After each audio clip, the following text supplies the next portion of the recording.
How does what we eat influence our mind? Yes, this is a very interesting question. Thank you for asking this, Jessica.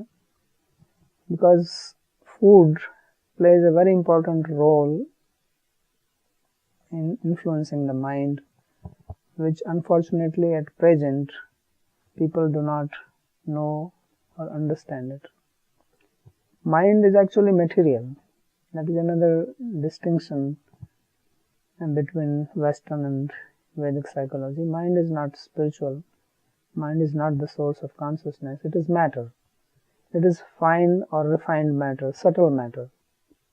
So just as we know that our body is actually made from the food. Child is born and then grows up by eating food. In fact, is conceived and growing inside the womb of the mother by eating the food. So mind also develops from the food and it gets influenced by the food. So most of us know that if we take some liquor or we smoke or we take a drug, then there is immediately an influence on the mind. But actually it is not only the drugs or the liquor or the nicotine which influences the mind, anything which we ingest in, and not only through the mouth, but what we hear, what we see, what we touch, what we taste, what we smell, all that has a bearing and influence on the mind. So if the food is not of very good quality, because food also has its nature, then that food is also going to have a negative influence on the mind. In Japan, some time back, there was a scientist.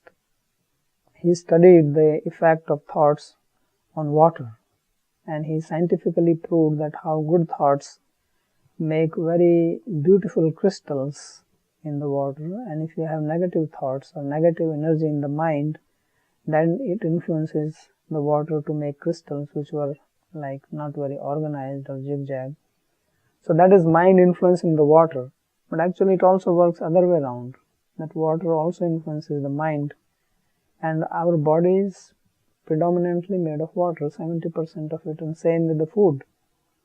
So food has a great influence on the mind. So in Vedic psychology we speak on this topic and we prescribe to eat food, what we call food in sattva or in goodness, which will make the mind peaceful, calm, happy, subdued and bright.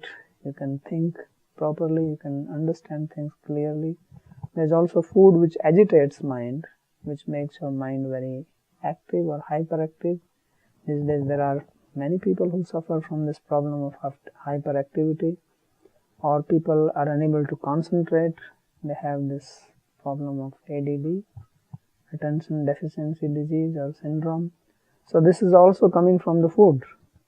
And when I say food, it is not just what we eat, but also other things which are going inside. So Vedic psychology actually describes all these things.